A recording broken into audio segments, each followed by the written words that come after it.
baru di PHK udah hilang akal. Itu kiai nggak pernah jadi karyawan, nggak pernah stres tuh, ya. Kenapa dia tidak pernah stres? Karena tidak pernah menggantungkan kolbunya kecuali kepada Allah Subhanahu wa Ta'ala. Bapak Ibu,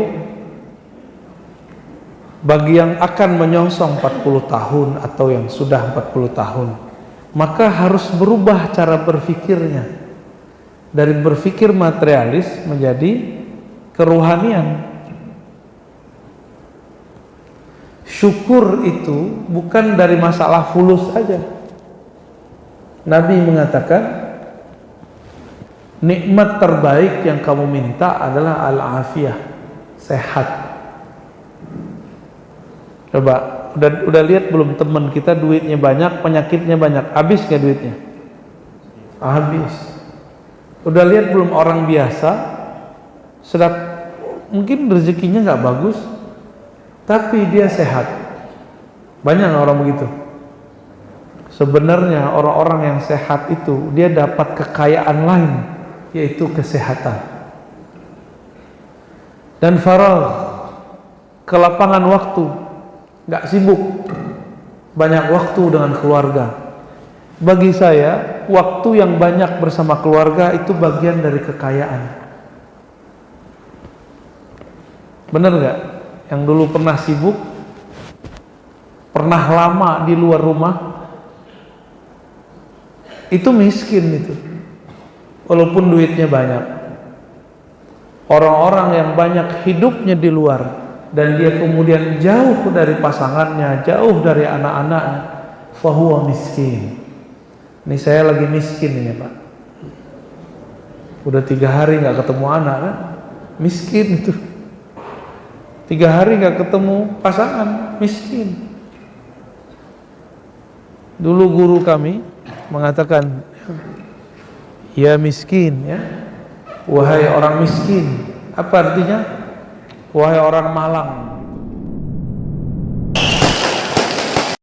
Bismillahirrahmanirrahim. Subhanahu wa ta'ala menyebutkan, wawasainal insana biwalidayhi ihsana hamalatuhu ummuhu kurha wa wada'atuhu kurha. Ingatlah, kata beliau, bukan kata ingat ya, langsung wasaina, kami wasiatkan terhadap manusia agar berbuat baik kepada orang tuanya.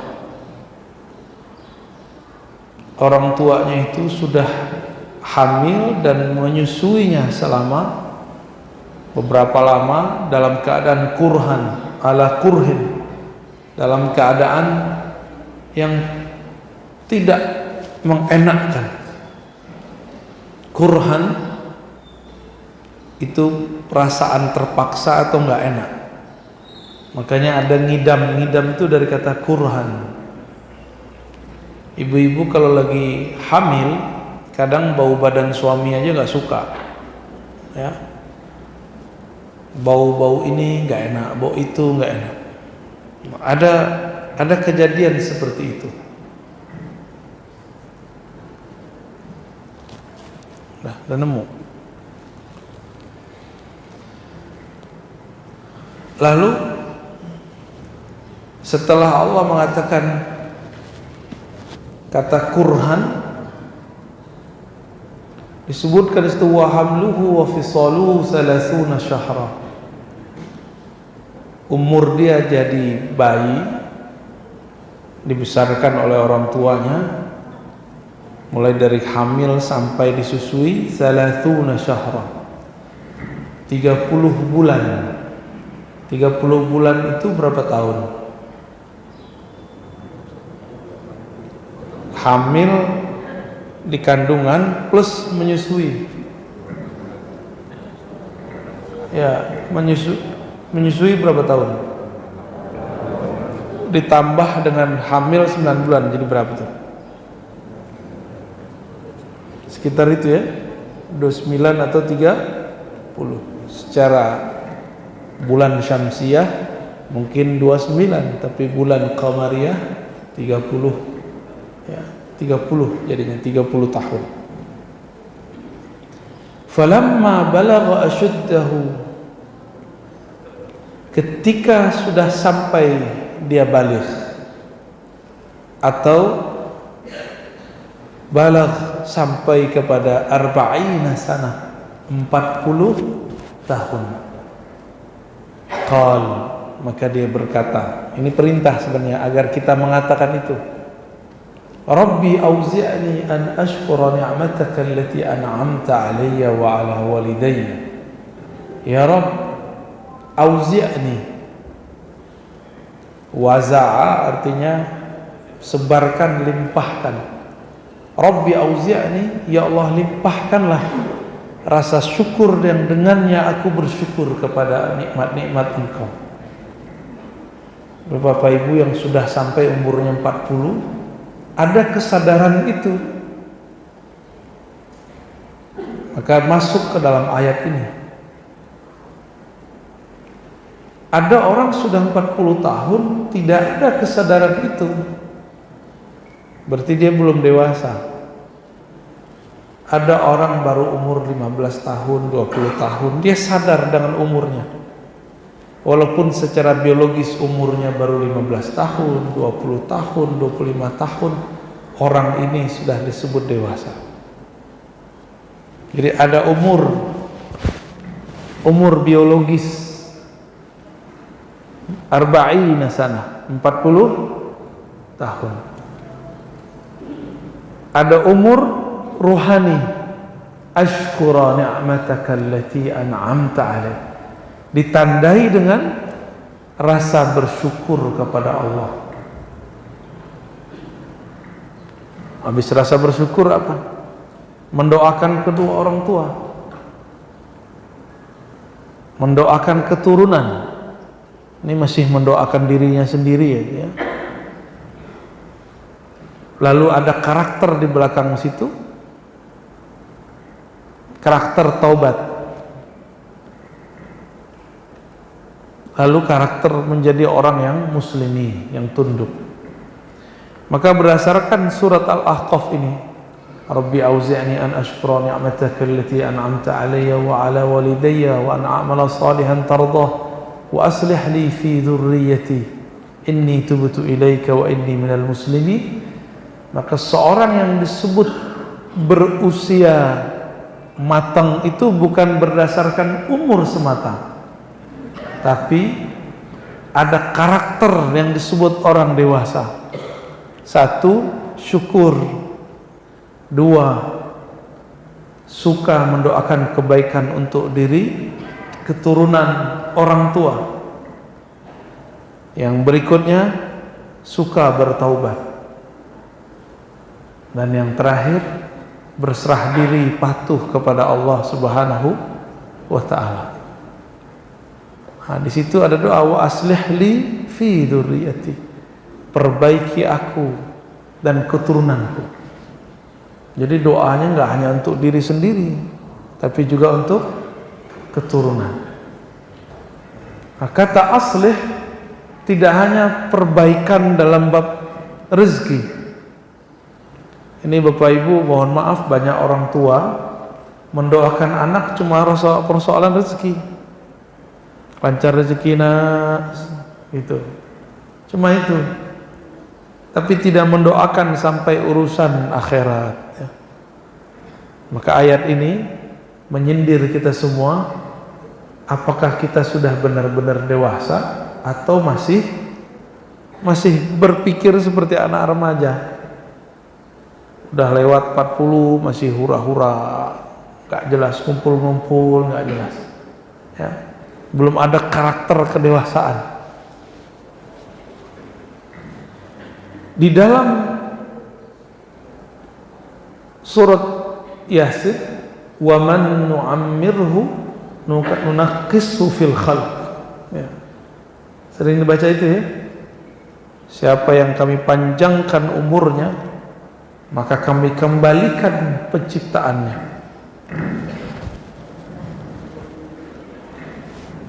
Mohon maaf, Orang kalau sudah tua, karakternya kayak anak-anak nggak? Iya. Tapi giginya ompong ya.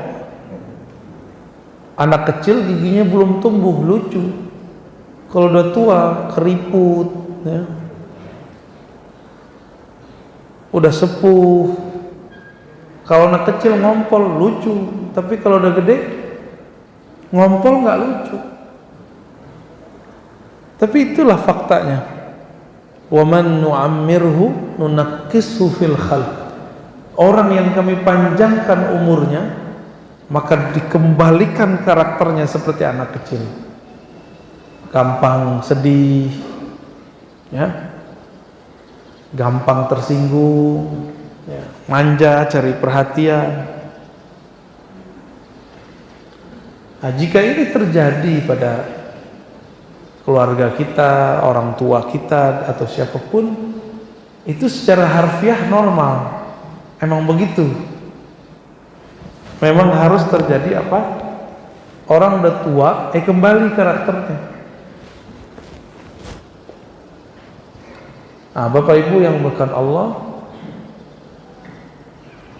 apabila di keluarga kita ada ayah, ibu yang kemudian jadi rewel, ya, kayak bayi, tapi nggak lucu kan? Orang tua rewel, lucu nggak? Orang tua pengen perhatian. Kenapa nggak lucu bagi kita? Karena kita belum merasa tua, belum jadi tua. Coba kalau kita seumur beliau, apa yang terjadi? Kita nyesel dulu tidak memberikan perhatian kepada orang tua.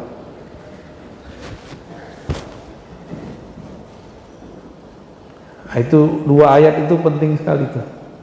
Dalam hadis Nabi dikatakan, umru ummati baina sittin ila sab'in wa qalilun man yatajawaz zalik. Umur umatku enggak jauh-jauh dari 60 sampai 70 tahun. Sedikit sekali yang melewatinya. Salah satu guru kami di Cibarusah, Bogor, ya, masuk Bekasi sekarang, umurnya 120 tahun kalau nggak salah wafatnya. Syekh Abdul Haq Hamidi, dulu ngajinya di Mekah. Diperkirakan beliau itu lahir tahun 1900 atau 1901, sekitar itu. Itu masih dijajah ya? Bener? Masih dijajah nggak Indonesia? Belum ada nama Indonesia. Beliau sudah ke Mekah tuh, ya, tahun-tahun awal itu. Tapi orang datang ke beliau minta doa, minta diajarkan zikir. Itu yang tersisa. Badan sudah sepuh, sudah lemah, tapi setiap saat, setiap hari orang datang minta diajarkan zikir, diijazahkan zikir. Salah satu yang beliau ijazahkan itu kitab Dalailul Khairat, kumpulan sholawat. Umur 119, tidak, akal sehatnya itu nggak hilang. Ini kadang ada orang baru umur 40 sudah oleng, ya. Baru di PHK udah hilang akal. Itu kiai nggak pernah jadi karyawan, nggak pernah stres tuh, ya. Kenapa dia tidak pernah stres? Karena tidak pernah menggantungkan kolbunya kecuali kepada Allah Subhanahu wa Ta'ala. Bapak Ibu, bagi yang akan menyongsong 40 tahun atau yang sudah 40 tahun, maka harus berubah cara berpikirnya dari berpikir materialis menjadi kerohanian. Syukur itu bukan dari masalah fulus saja.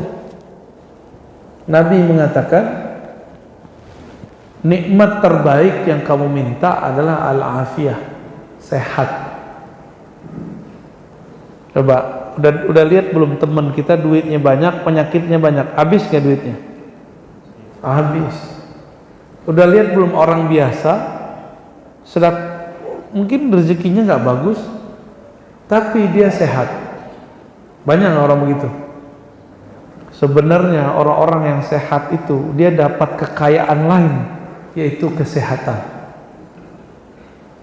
dan faragh, kelapangan waktu, nggak sibuk, banyak waktu dengan keluarga.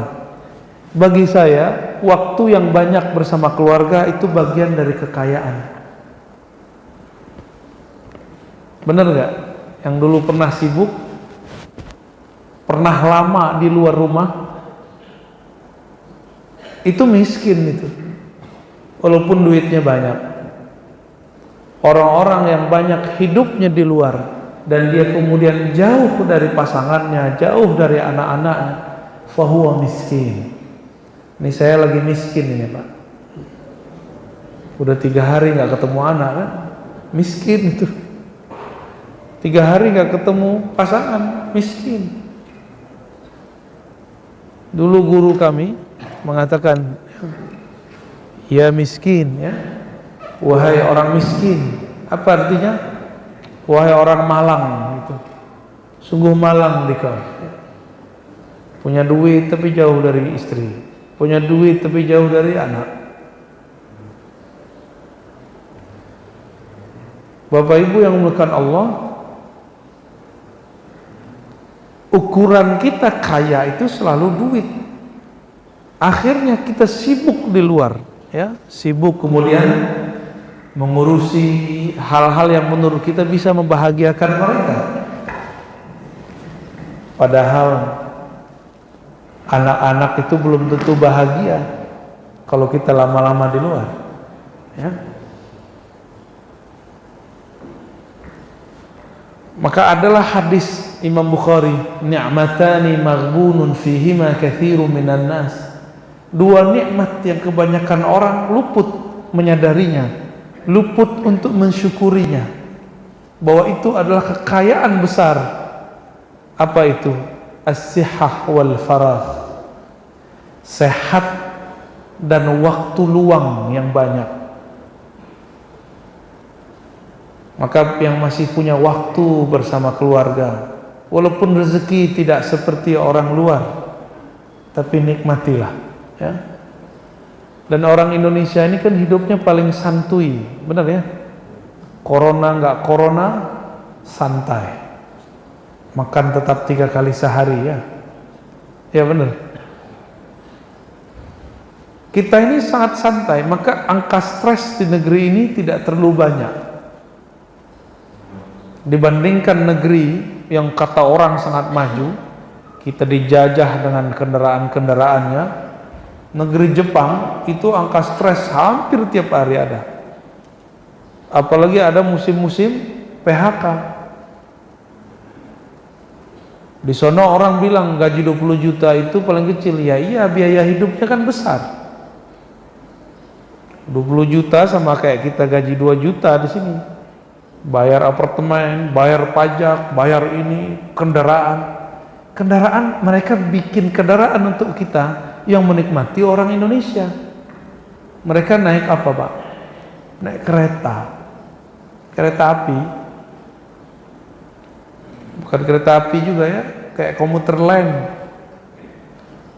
Kalau di Jakarta kayak MRT, habis hidup di situ. Berangkat, bahkan banyak yang tertidur lagi berdiri. Tuntutan kerja sangat banyak. Orang Indonesia masuk kerja jam 8, telat jam 9 pun boleh, ya. Nikmat jadi orang Indonesia itu. Ini yang Nabi singgung. Nabi lagi ngomongin orang Indonesia kali ya. Ni'matani, 2 nikmat besar yang kalian tidak pernah sadari syukuri. Sehat dan faragh, waktu yang luang. Kita nggak syukuri itu. Orang Cina Pak bangun Abu Dhabi, ya, orang Abu Dhabinya ngongkang-ngongkang kaki, ya. Mereka dapat dana Tuh kalau bapak mau kawin tuh di sana, mau nikah, dapat dana dari pemerintah. Mau kawin lagi, dapat lagi dari pemerintah. Yang kerja, yang bangun siapa? Orang Taiwan, orang Cina, orang Jepang. Mereka tender-tenderan. Orang Arabnya pakai gamis aja tiap hari kan. Kita kira pakai gamis Islami. Saya bacain assalamualaikum gak dijawab pak. Ngetes di imigrasi di luar, gak ada Islaminya. Maka baju begini bukan baju Islami. Ini kebetulan guru saya pernah pakai baju putih begini, gamis, maka saya menganggap ini baju guru saya. Banyak kok yang pakai gamis putih, pakai udeng-udeng, pakai kerudung. Dibacain assalamualaikum nggak jawab, songongnya bukan main. Assalamualaikum, gitu aja. Sibuk di situ mereka. Dulu orang Saudi hidup santai. Sebelum pandemi, sempat orang-orang yang hidup santai itu dipaksa bekerja. Caranya gimana? Orang Indonesia yang dulu jadi sopir, jadi karyawan, dipulangkan. Cowok-cowok dipulangkan, laki-laki itu. Akhirnya terpaksalah orang Saudi mau bekerja. Lagi asik-asik bekerja, corona datang. Ya, baru nyesel, wah, waktu bekerja itu indah. Tapi di tengah kota, saya nggak tahu di Batam mengalami nggak. Di kota-kota padat nih Batam kan termasuk aktivitasnya luar biasa. Selama pandemi work from home-nya jalan atau gimana? Atau kerjanya tetap di kantor, di pabrik, di industri? Tetap jalan ya? Berarti nggak ngaruh ya. Tapi kalau di ibu kota di luar sana terasa sekali. Di sini jalan 20 menit jauh ya. Bagi kami 40 menit itu sebentar. Di sini 20 menit, oh jauh Pak Ustaz. Kita harus buru-buru gak? 20 menit. Kami macet 1 jam biasa aja. Sono. Ketika ada kerja dari rumah, itu nikmatnya bukan main. Mungkin duit tunjangannya tidak sebanyak yang dulu. Nikmat dompetnya berkurang, tapi nikmat bersama keluarga, bisa sholat bersama di rumah, nikmat sehat, itu luar biasa. 11-12 itu rasanya. Nah, inilah hadis ini yang jarang disadari orang. Kita bacakan ulang di sini.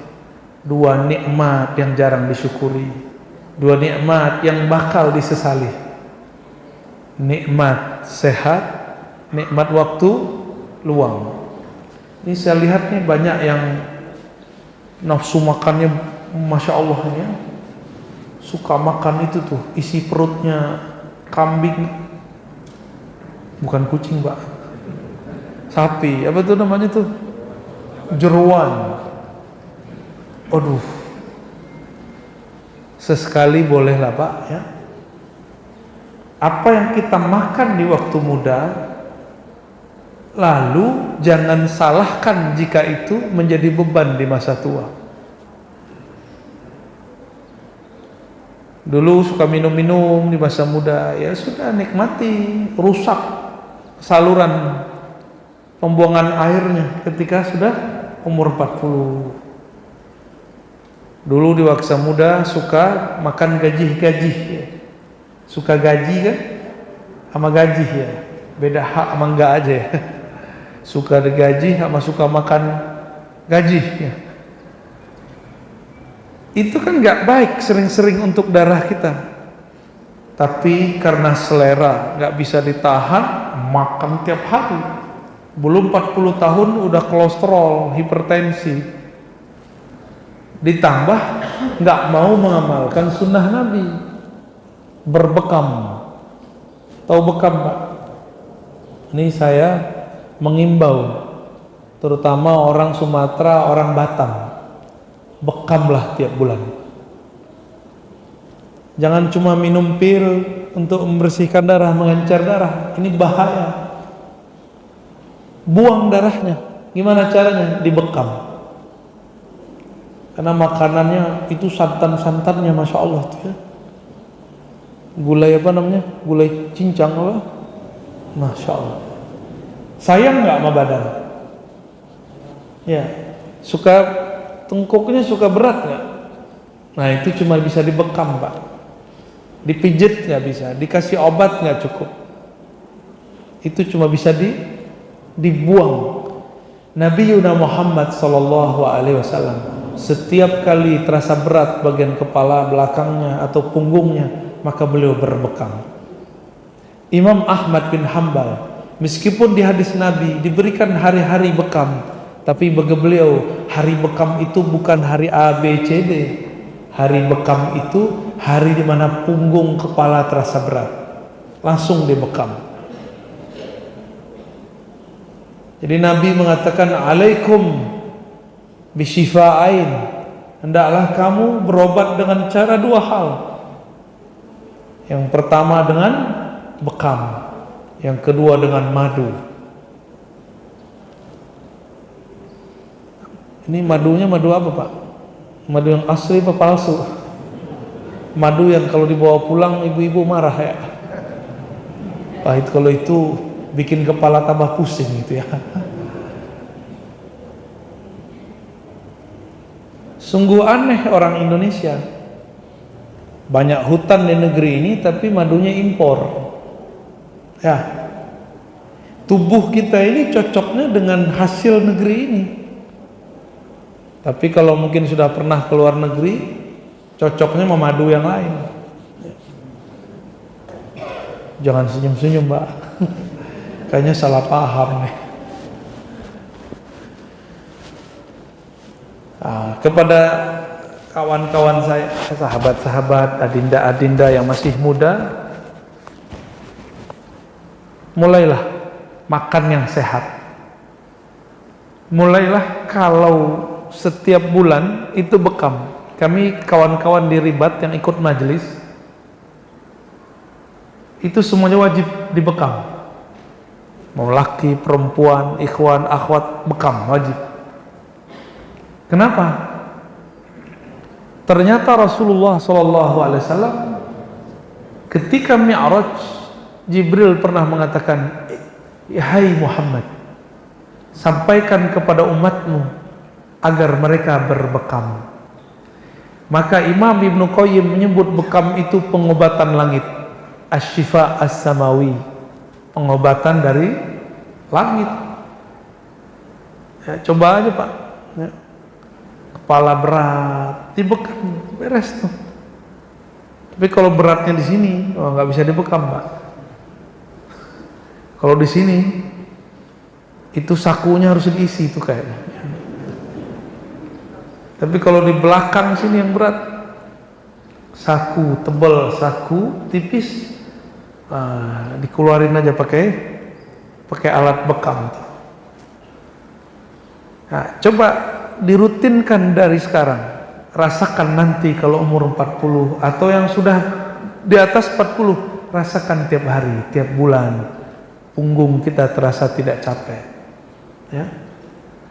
Ayahanda saya umur 66-67 mau vaksin, biasa orang Padang Pak, orang Minang, suka teh talua, suka rendang, suka gazebo. Karena suka gazebo jadi nggak jelas. Itu tensinya 220. Mau vaksin diizinin nggak sama dokter? Dokter bilang pulang lah Pak. Pulang. Ingat, saya bilang tiap bulan Pak. Tiap bulan ngapain? Dibekam. Maka dibekamlah beliau hari itu. Besok datang lagi, langsung turun normal seperti orang biasa, 120, 130. Dibekam kan dipijit dulu, dibuang dulu darahnya. Dikasih obat nggak turun, tapi kalau dibekam turun. Ajib tuh, luar biasa tuh. Jadi mau kita divaksin berapa kali nggak apa-apa Pak, yang penting rajin bekam kan keluar lagi darahnya. Kata orang beberapa vaksin itu bikin beku darah. Tenang aja, ada pengobatan ala Nabi Muhammad sallallahu alaihi wasallam. Bapak Ibu yang dimuliakan Allah, satu kali ada dua jenis orang datang ke Nabi musim puasa. Yang satu orang yang sudah sepuh datang, ya Rasulullah, bolehkah aku jika berpuasa lalu peluk-peluk istriku, bermesraan dengan istriku? Kata Nabi, "Na'am, boleh." Datanglah anak muda baru menikah, minta izin, "Ya Rasulullah, bolehkah aku bermesraan dengan istriku?" Nabi bilang, "La, nggak boleh." Oh, ternyata yang ini darahnya sudah lemah, yang ini darahnya masih strong. Kalau kenapa-kenapa nanti kan gawat ya. Harus bayar kafarah, puasa 2 bulan berturut-turut, atau cari budak. Zaman sekarang mau cari budak kemana? Atau ngasih makan 60 orang miskin. Namanya kafarah, menebus kesalahan.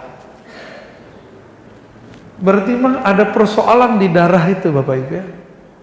Jadi yang tanya aja nih bapak-bapak ini, mau nikah lagi nggak Pak? Tapi kalau yang samping saya bilang mau nikah lagi,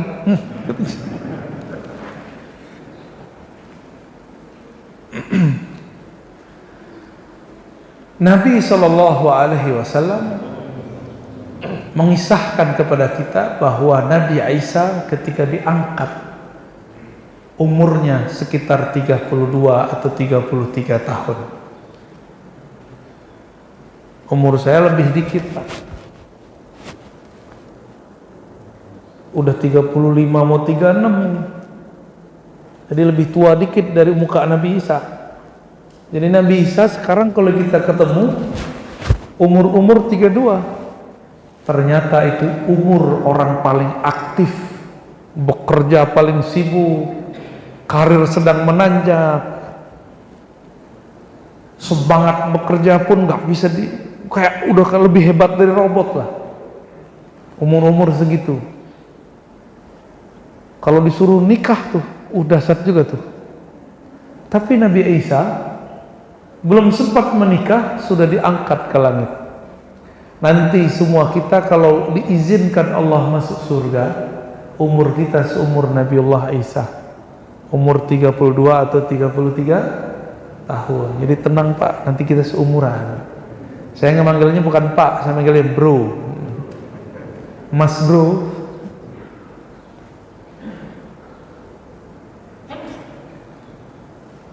Satu laki-laki di bumi boleh menikahi 4 istri, benar nggak? Di akhirat jangankan 4 istri, 1000 istri aja boleh. Tenang Bu, nggak ada di situ cemburu, nggak ada. Cemburu nggak laku, yang cemburu nggak masuk surga. Ya. Nggak ada cemburu di sono. Di sono, maka mumpung masih boleh cemburu aja di sini. Ibu ya, laki-laki diberikan kekuatan satu orang 100 laki-laki biasa, bahkan 200 laki-laki biasa. Kalau satu laki-laki boleh nikah dengan 4 kali karena itu. Nanti Pak sabar. Kalau sekarang semangat kuat, badan tak kuat. Saya bertemu orang umur 60, Masya Allah, apa kata dia? Aku nih nikah lagi juga kuat bro, kata saya. Oh gitu Pak, ternyata pakai obat kuat. Oh di sorga nggak ada ya. Itu jantungnya hancur ntar Pak, ginjalnya hancur. Pernah dengar nggak orang, mohon maaf, lagi asik-asikan melakukan hubungan spesial dengan yang aja lah tahu pasangannya apa bukan? Mati karena minum obat kuat. Gak usah bekam aja ya. Percaya mata. Bekam aja badannya sehat. Badan sehat, darah mengalir. Insya Allah laki-laki ini, mohon maaf ibu-ibu ya, laki-laki ini nggak ada menopausnya. Menopausnya kalau stroke aja. Stroke full, kalau stroke ringan masih kuat. Biar nggak terjadi itu di masa depan, kurangin makan-makan yang tidak benar. Makan Nabi diperintahkan Allah, kulu, makanlah yang mana? Yang halal dan thayyib. Nggak cukup halal, harus juga thayyib. Jadi tuh kemarin kita di rumah Pak Haji Novi dihidangkan makanan, katanya namanya anduk ya, bener namanya itu, tapi nggak bisa dipakai pas mandi ya. Apa namanya itu bener? Babat. Kalau di Jawa babat itu kan dijadiin sup.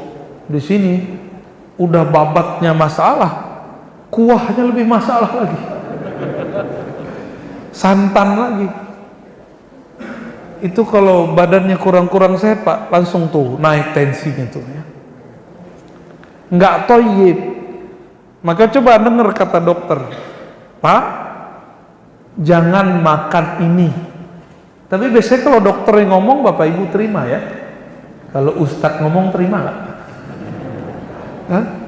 Allah mengatakan kalau makan yang halalan thayyiban, jangan cuma halal, thayyib juga. Kerupuk gede, segede ini kerupuk, bener nggak? Pas digigit kempes, masukin celupin ke kuah, kempes. Dia halal, tapi jangan banyak-banyak ya. Saya mau tanya, ini kalau ada dokter, nasi itu thayyib nggak dimakan sering-sering? Ternyata 1 sendok nasi kita, bukan nasi biryani ya, nasi kita ini glukosanya tinggi. 1 sendok nasi sama dengan 1 sendok gula.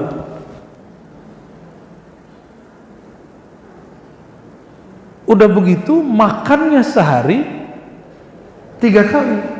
Nabi SAW makan cuma 2 kali sehari. Paginya sarapan Rasulullah pakai kurma. Kita nggak mesti ngikut kurma Pak. Mungkin pisang ya, mungkin buah, tinggal disesuaikan dengan tubuh kita. Bapak Ibu nih kalau ada kurma kan jadi kue, hidangannya silakan dimakan Ustaz, udah kayak kue. Apalagi ada kurma ajwa, kurma yang secara fisiknya tidak enak tapi secara thayyibnya sangat enak. Itu cocok tuh Bapak Ibu yang sudah nabung gula bertahun-tahun ya. Kurangi nasinya, makan itu kurma ajwa. Tidak semua kurma juga baik. Ada kurma yang gulanya bahkan lebih dahsyat daripada nasi. Apa tuh namanya? Sukari ya. Dia halal tapi tidak thayyib. Nah Bapak Ibu, di umur yang sudah di atas 30, 40, 50, 60, coba kurangi tabungan gula di badan. Bapak Ibu ini sudah manis-manis, wajahnya sudah klimis-klimis. Tahu klimis-klimis gak? Udah manis kok udah kurangin, karena itu tidak thayyib. Jika itu saja kita kurangi, apalagi khamar, tua, apalagi narkoba ya, yang halal nggak thayyib aja kita nggak makan kok, makruh makannya, apalagi meminum sesuatu yang diharamkan oleh Allah SWT. Di dalam surat Al-Maidah ayat 4, 5 ya, disebutkan bahwa Allah hanya menghalalkan yang thayyibat. Ya, yang dihalalkan Allah apa? Thayyibat. Uhillat lakum, dihalalkan bagi kalian sesuatu yang sifatnya thayyib, baik. Jadi Allah itu tidak pernah mengharamkan sesuatu kecuali di dalamnya ada sesuatu yang tidak thayyib. Maka diharamkan babi, diharamkan. Biasa di pasar-pasar tradisional ada orang jual darah beku. Itu penyakit Pak isinya, jangan dimakan itu. Apalagi ada kawan nggak mau ke dokter, minum herbal, cuma tidak pakai resep yang benar, hancur juga ginjalnya. Minum habatus sauda 5 sekaligus. Coba aja rasain Pak, pinggangnya sakit nggak? Kalaupun kita tidak mau ke dokter, maunya kemudian pakai herbal, jangan buat resep sendiri, tetap datang ke ahlinya. Tetap datang ke ahlinya. Fas'alu ahla dzikri in kuntum la ta'lamun. Jika kamu tidak tahu, datanglah ke ahlinya. Ada kawan ustaz, biasa orang minta dihembus-hembus air sama dia, sembuh. Kali ini Allah dia diuji ini kawan, sakit. Ketika sakit nggak mau datang ke dokter. Apa kata dia? Apa kata orang? Itu orang sembuh pakai hembusanku. Ya, sembuh. Sekarang yang tukang sakit. Gimana caranya? Gengsi dia. Pengen disebut orang sakti, ustadz yang hembusannya bisa menyembuhkan. Giliran sakit tidak mau berobat.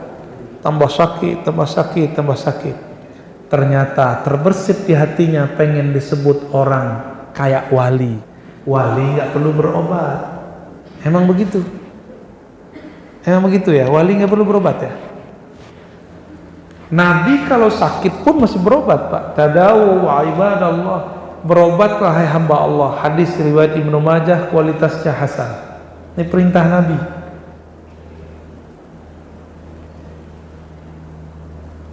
Inilah yang dikatakan dalam Al-Hikam Ibnu Athaillah As-Sakandari. Ada namanya syahwat yang zahir, ada syahwat yang tersembunyi. Syahwat yang zahir, mata suka ngelihat yang cantik-cantik, yang gagah-gagah, telinga senang mendengarkan aib, mulut ini suka ngomong yang ya begitulah, lidah ini suka makan yang enak. Itu syahwat zahir. Badan, tangan, itu semuanya suka syahwat yang zahir, keinginan zahir.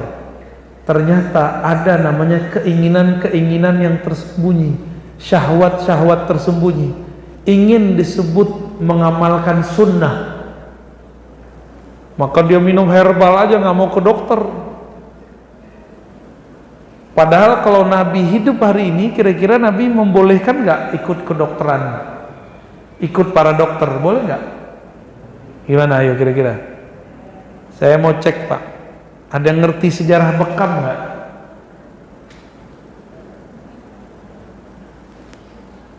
Tahu sejarah bekam? Ternyata bekam itu diadopsi baginda Rasulullah Sallallahu Alaihi Wasallam dari India. Gimana kira-kira?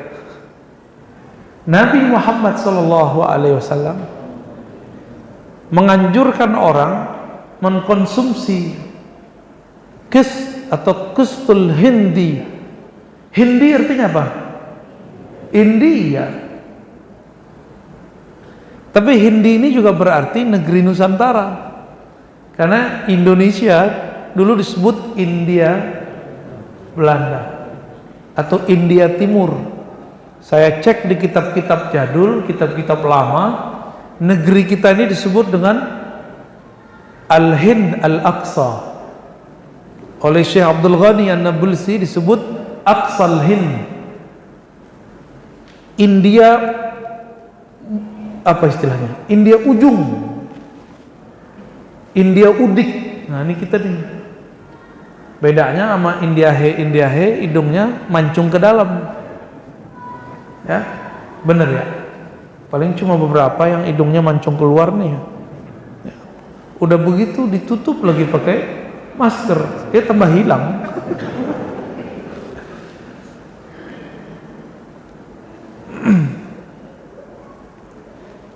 Dinar, ini bukan kesehatan.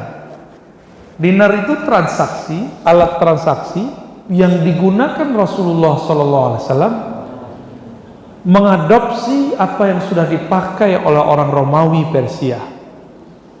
Berarti Nabi ini terbuka nggak orangnya? Boleh nggak kita menghidupkan kembali dinar? Boleh. Tapi sekarang udah ada alat tukar baru. Di Indonesia ada rupiah, di luar sana ada dolar, ada euro, bahkan sudah ada nama macam-macam ya. Ini masih dikaji banyak ulama nih, kripto. Ya, ada kan? Saham kripto ini ulama kita lagi berdebat ini hukumnya apa ini. Ya. Kalau saya punya pandangan sendiri, tapi saya nggak boleh sampaikan di depan umum ya. Saham di zaman Rasul nggak ada, tapi Rasulullah SAW dulu mengadopsi dari luar. Kira-kira Nabi ini canggih nggak? Canggih nggak Bapak Ibu? Bapak Ibu ini pakai baju buatan mana ini? Model apa itu Pak? Model Cino. Cuma sudah dibuat di Bandung, ya, dibuat di Tasik, nyampe ke Batam. Nabi SAW pakai jubah Bahrain, pakai jubah Rum, jubah Romawi, pakai jubah Ethiopia, jubah Yaman. Ini Nabi ini orangnya fleksibel. Ini katanya ikut sunnah, bajunya lusuh. Enggak, Rasulullah itu bajunya berganti-ganti, bagus. Mustauradat, diimpor dari luar. Wah, sunnah nggak pakai baju impor? Bukan sunnahnya ngimpor, sunnahnya ganti, bajunya fleksibel. Ini saklek, ini baju sunnah. Baju sunnah itu yang nutup aurat, tidak transparan, tidak ketat, tidak buka aurat, itu disebut baju boleh model apa aja. Coba diulang, baju sunnah itu apa? Tidak buka aurat, oke. Tidak transparan. Transparan itu apa? Membayang. 3, tidak ketat, berarti longgar. Enggak mesti juga gede, maksudnya longgar, enak, nyaman dipakai. Cuma kan Bapak Ibu ini pengen kelihatan seksi. Seksi. Suek. Apalagi? Udah. Coba diulangi. Tidak buka aurat, tidak transparan, tidak ketat. Kayaknya ada yang kurang nih. Udah ulang lagi deh. 4T deh, 4T. Tidak buka aurat, tidak transparan, tidak ketat. Apa yang kurang nih? Gak mahal ya. Tidak menyerupai lawan jenis di tempat tersebut. Suatu kali ada orang pakai baju, tapi bajunya beda dengan baju orang Mekah. Saat itu Ibnu Abbas sedang hadir di kota Mekah. Kata beliau, pakailah bajunya orang Mekah, ilbas libas ahli Mekah, biar kamu nggak dipelototin orang. Di zaman itu orang Mekah bajunya belum banyak, mirip-mirip kayak sekarang. Ibu-ibu kalau datang ke sana pakai mukena dari Indonesia, pasti dipelototin sama mbak-mbak Mekah, mbak-mbak Arab. Karena baju perempuan Arab itu 3 aja, hitam, terus hitam, dan hitam lagi.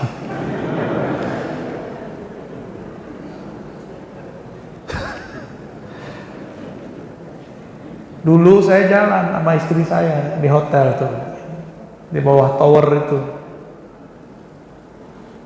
Dia pakai mukena batik warna hijau tapi ada motif batiknya. Pas kita lewat dipelototin sama cewek-cewek Arab, saya udah GR. Kayak aku diperhatiin. Masa hidung pesek kayak kita diperhatiin mereka kan? Ternyata enggak, mereka merhatiin mukena orang kita. Kok bagus ya gitu.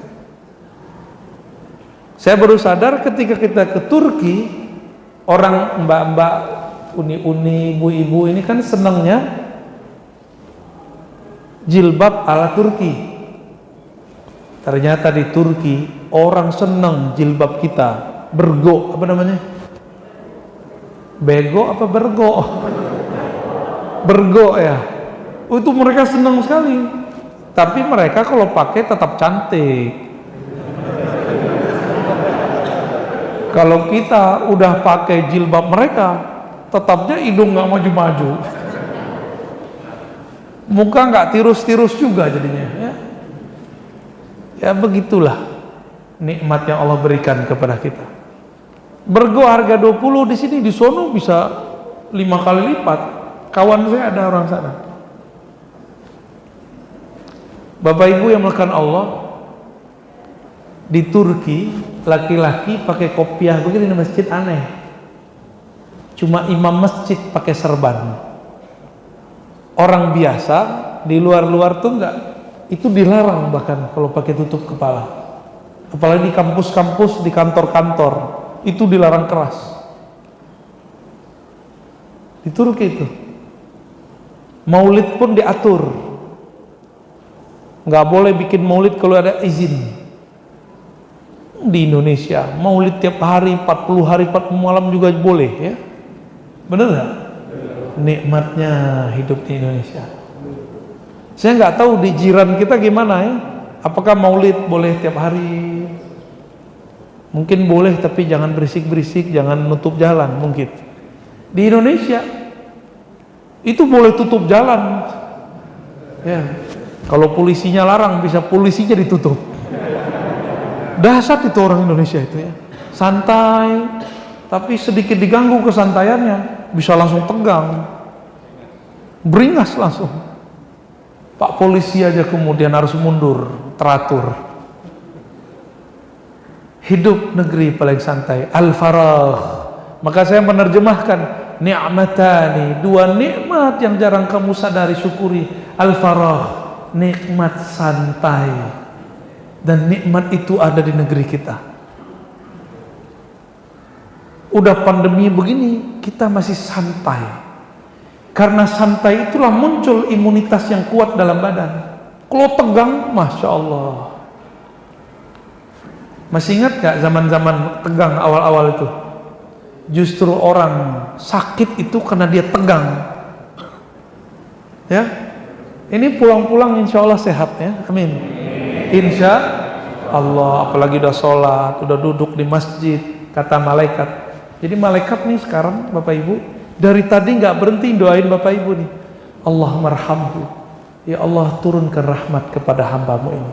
Allahumma sholli alaihi, ya Allah berkahi dia. Hadis Imam Bukhari dan Muslim.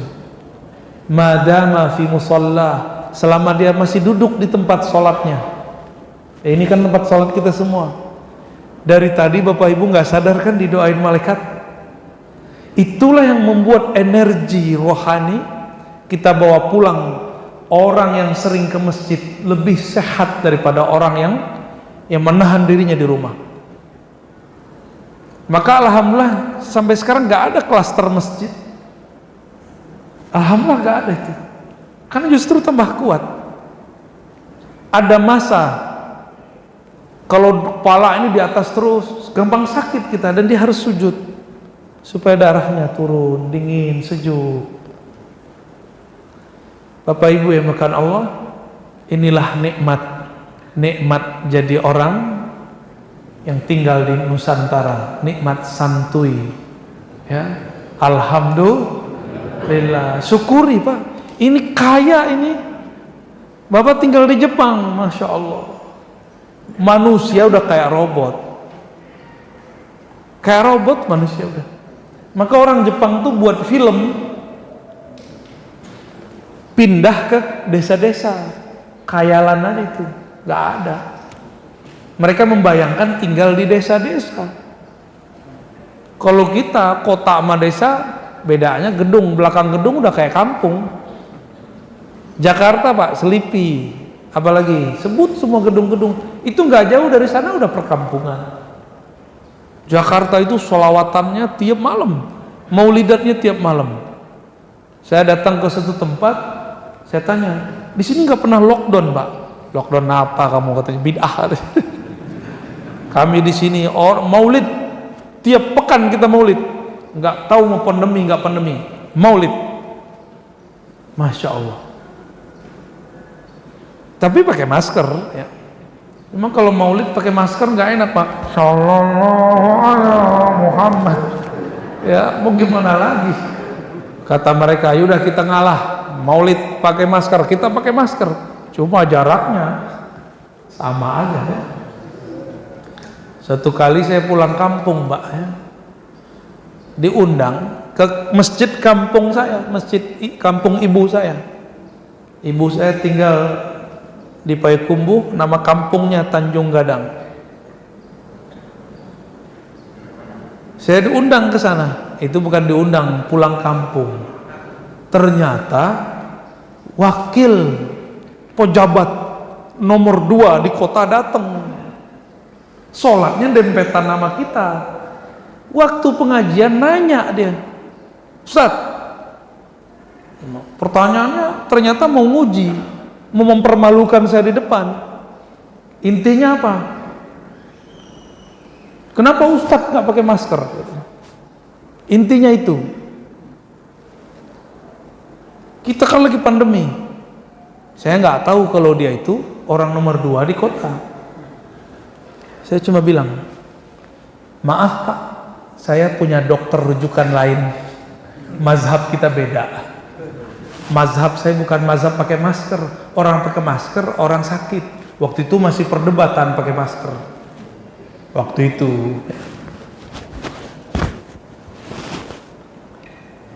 Habis itu diam deh Pak. Mau pulang minta salaman lah. Orang lagi social distancing kok minta salaman.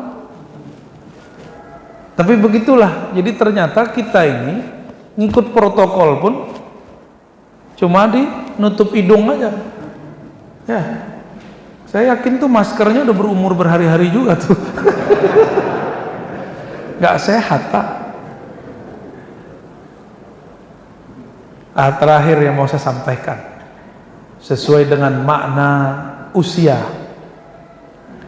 bagi imam-imam kita ahli ruhani, umur itu bukanlah setahun 2 tahun.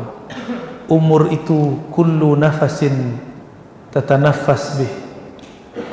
Setiap nafas yang engkau hembuskan, itulah umurmu. Yang pernah kena corona, terus saturasi oksigennya bermasalah, kurang dari standar, ngap-ngapan nggak? Bener? Gitu, kalau ada orang mau sekarat aja. Pernah ngalamin? Sebagian? Ada yang sudah alumni di sini? Lulusan COVID, LC, LC. Oh ini saturasi oksigennya berapa Pak? Oh nggak cek, sakti bener.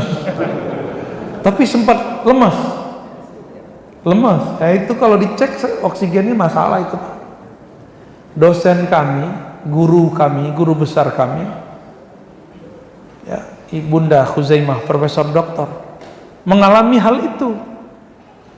Dicek semua rumah sakit di Ciputat, di Jakarta Selatan, di mana udah penuh semua. Beliau udah ngapa-ngapa, udah begitu. Di perjalanan, mungkin di situ beliau lewatnya. Saya nggak ingat ceritanya, tapi yang penting saturasi oksigen itu terjadi. Berarti emang ada virusnya. Wallahu alam, saya nggak ngerti juga, nggak pernah lihat soalnya. Ya. Kata orang virus tuh mukanya, kepalanya kayak apa itu ya? Nggak ada juga rambut yang begitu ya, kayak rambutan ya. Jadi itu namanya virus rambutan. Setiap nafas ini adalah umur, maka syukurilah setiap nafas. Ada yang dulu pernah sesak napas butuh oksigen bantuan, bukan karena corona, ada, baru sadar kalau oksigen itu mahal. Kalau sekarang kita ini kan ada kelembapan di udara, benar nggak? Kalau orang normal bisa menyerap, tapi kalau orang sakit dia nggak bisa, dia ngap-ngapan ini, dia butuh oksigen murni. Itulah umur. Umur itu ada di nafas naik, nafas turun. Coba lihat orang sakarat, apa yang terjadi sama mereka? Nafasnya naik turun nggak? Gitu ya. Itu orang sakarat. Itulah umur dia. Itulah umur, pecahan umur terkecil ada pada nafas. Nafas ya, sekian kali.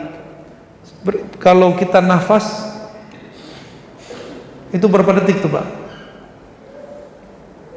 Abu Hurairah pukul rata, anggap saja nafasku 12.000 setiap hari, maka aku berselawat, bersedekah, bukan sedekah ya, bertasbih kata beliau, isnatai asyara alfan, 12.000 setiap hari.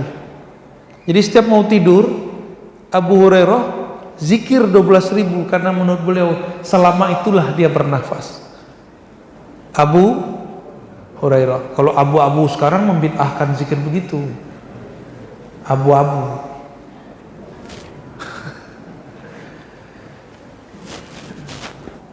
Dengan ini maka mari kita syukuri umur yang ada.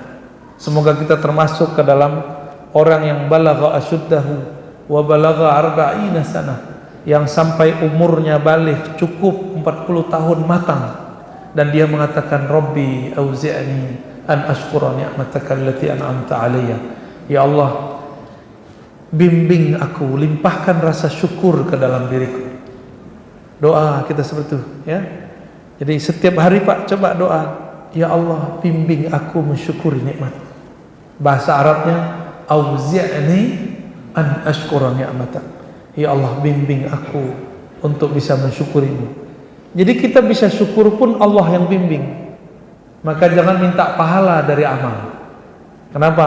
Karena kita bisa beramal karena Allah yang gerakkan.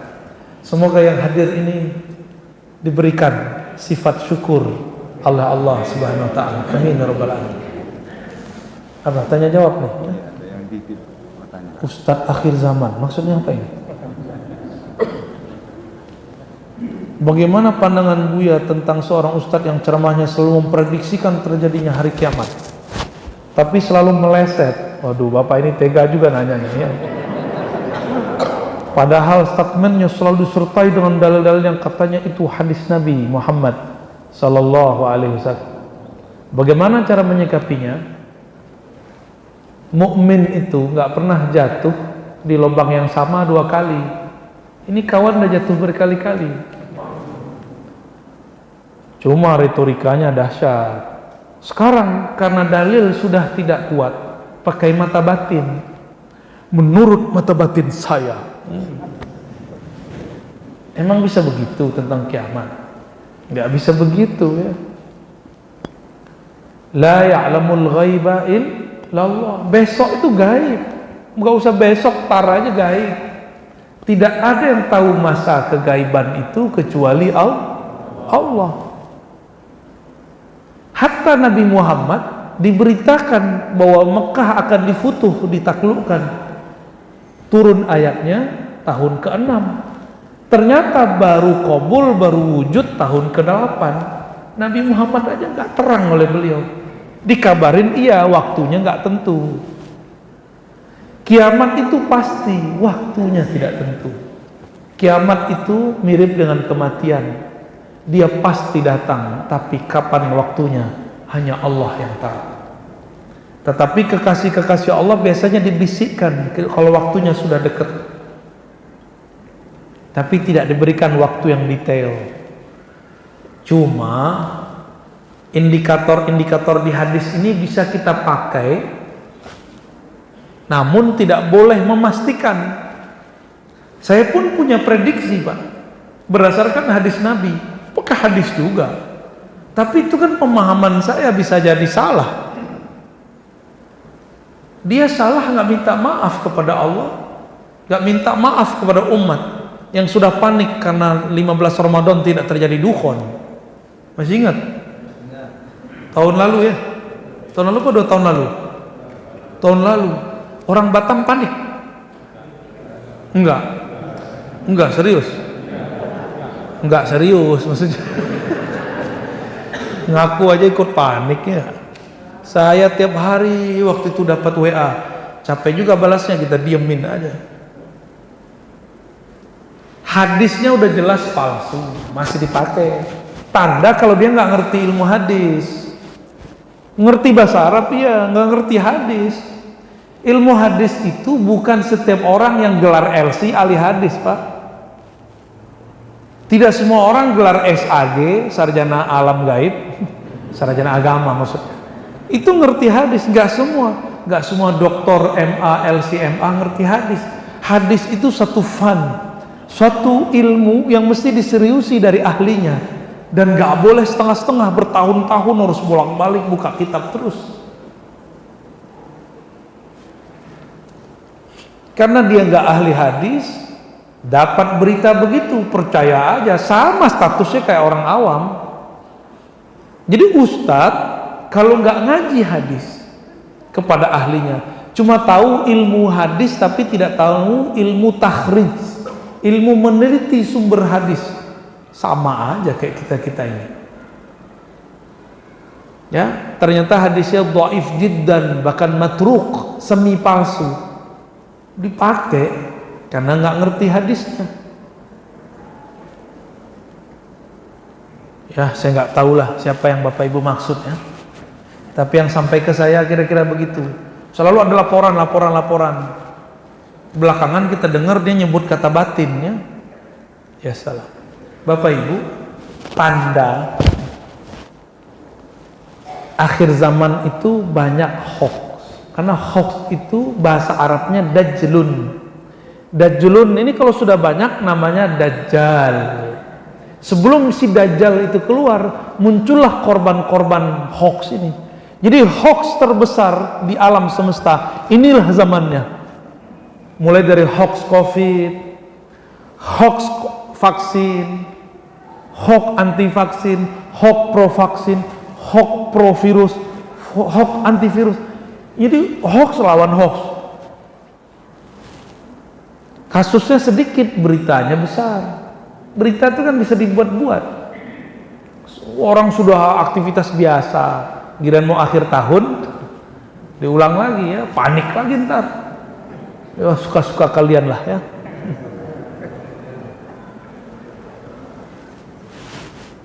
Jadi sepertinya sekarang begitu, hoax dilawan hoax. Kalau hoax lawan hoax ini apa? Hoax. Gak enak banget. Jadi tidak semua orang pakai dalil pemahamannya benar ya. Siapakah Dajjal pada waktu kecilnya? Nggak ada KTP-nya soalnya ya. Dajjal waktu kecilnya bernama Musa bin Sam'un. Musa itu artinya son of water, ibnul ma, bocah air, anak air. Itu arti daripada Musa.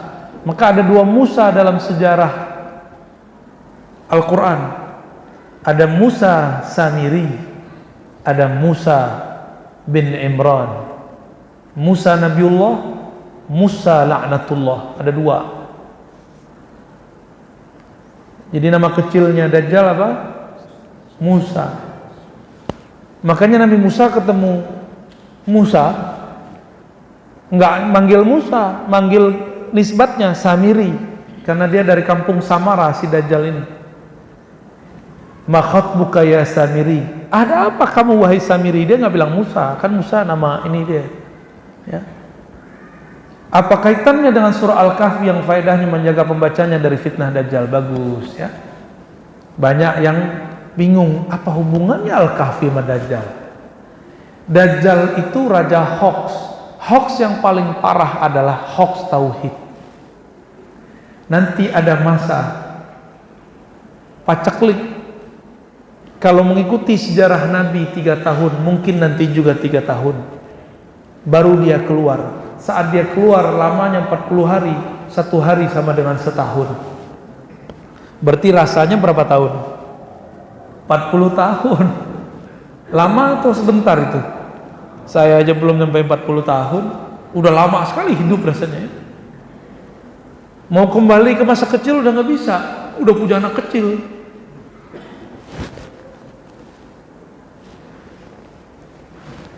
Al-Kahf itu rahasianya ada di awal, di tengah, di akhir. Awal, tengah, akhir. Awal tentang ilmu laduni, min ladunka rahmatan. Tengah, kisah Nabi Khidir, kisah Ashabul Kahfi, Ya'juj Ma'juj, 3 tuh. Terakhir tentang syirik. Wala yusyrik bi ibadati rabbih ahada. Ternyata itu inti daripada surat Al-Kahfi. Tidak menyekutukan Allah dengan siapapun. Nanti Dajjal keluar, awal-awal dia mengaku sebagai wali, lama-lama jadi nabi, lama-lama jadi Tuhan. Nah, nanti karena air tidak turun, dia turunkan hujan. Karena dia punya pasukan iblis. Iblis disuruh mengarak awan. Bapak Ibu baru dengar mungkin bahwa iblis itu yang bersayap tinggalnya bukan di pohon, bukan tinggal di goa, bukan di air, tinggalnya di awan. Jadi kalau ada orang yang mengalami pengalaman dibawa ke alam yang ada awannya, oh itu dibawa ke alam jin itu. Dikira masuk ke alam langit, padahal itu langit-langitan, ya langitnya iblis. Karena iblis itu nggak bisa tembus ke langit pertama semenjak Rasulullah SAW lahir, ya. Gitu ya, dari Taki Batam. Oh, ada 2 nih. Zikir bagaimana yang dapat membuat hati kita lebih dekat kepada Allah? Zikir yang membuat hati kita dekat, zikir yang sesuai zahir dengan batin. Lidah baca apa, kalbunya ikut mengiyakan.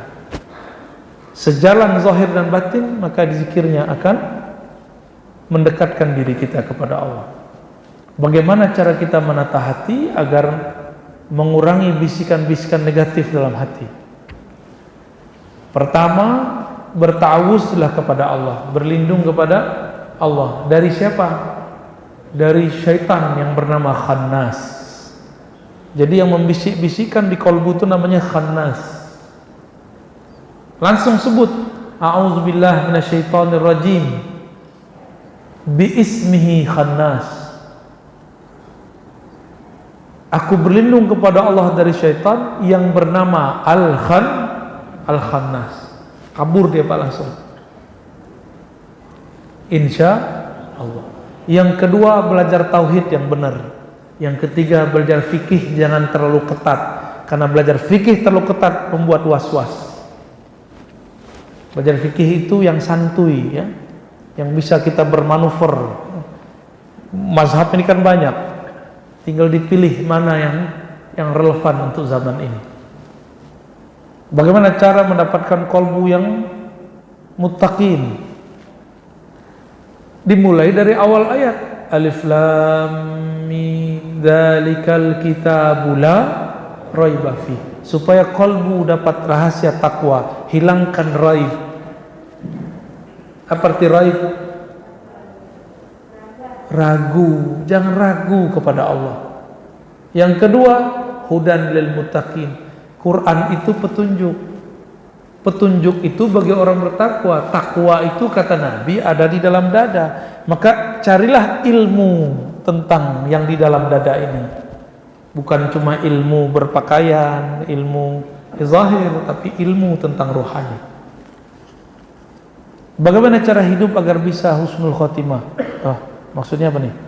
Bagaimana cara hidup agar bisa mati husnul? Sebelum tidur, buanglah semua kebencian. Bangun tidur, tumbuhkan rasa cinta kepada Allah, Rasulullah dan semua makhluk. Itu aja. Mau yang ringkas kan? Kalau mau banyak ada lagi. Yang banyak baca la ilaha 70.000. Pasti nggak mau. Apakah boleh nama ruh diketahui? Boleh diketahui, cuma yang tahu nama itu cuma wali-wali Allah yang pangkatnya disebut Al-Ghaus. Tapi orang lain boleh tahu, ya. Cuma yang memberitahu siapa gitu. Karena banyak juga orang menyebut nama ruh, tapi nama-namanya kok nama-nama Jawa, nama-nama Melayu, disebut nama gaib lah, nama ruh lah, ya. Namanya Wicaksono. Nama batin saya Wicaksono. Lah, itu bukan wali itu yang ngajarin tuh ya. Karena wali pasti Arabik ngomongnya. Ya, karena bahasa surga itu bahasa Arab. Walaupun hadisnya dhaif, tapi adakah yang lebih mulia dari Quran? Ada enggak? Enggak ada. Ya Quran bahasa Arab, berarti di sono bahasa Arab. Cuma bahasa Arab sono lebih dahsyat dari sini. Malaikat-malaikat tuh pakai bahasa Quran. Tapi bahasa Quran yang masih murni, bukan bahasa Arab sekarang ane ente, ya. Kif halak? Mush zayyab, enggak gitu-gitu. Tapi bahasa yang masih murni di sana. Baik, sudah syuruk, sudah 6 lewat seperempat. Semoga yang hadir kita ini semua ditetapkan di sisi Allah menjadi hamba yang bersyukur, hamba yang husnul khatimah, hamba yang di kalbunya tidak ada kebencian kepada hamba-hamba Allah. Allah marzuqna hubbak. Ya Allah, berikan kami cinta kepada Engkau. Tumbuhkan rasa cinta dalam batin kami. Ya Rabb, yang maha mencintai, yang maha mengasihi. Di dalam kalbu kami ada kebencian, ada kekesalan, ada dendam. Maka dengan Rahman Rahimmu ya Allah, hapuslah semua keburukan-keburukan itu. Ya Rahman, Ya Rahim, irhamna. Ya Allah yang Maha Rahman, yang Maha Pengasih, Maha Penyayang, sayangilah kami yang hadir. Sayangilah orang tua kami, guru-guru kami, anak-anak kami, keturunan kami, orang-orang yang berbuat baik kepada kami. Allahumma ya muqallibal qulub, wahai yang membolak-balik hati, tetapkan hati kami dalam cinta kasih-Mu, tetapkan hati kami dalam agama-Mu, tetapkan hati kami mengingat Engkau. Rabbana atina fid dunya hasanah wa fil akhirati hasanah wa qina adzabannar. Wa sallallahu ala sayyidina Muhammad walhamdulillahi rabbil alamin. Assalamualaikum warahmatullahi wabarakatuh. Terima kasih sampai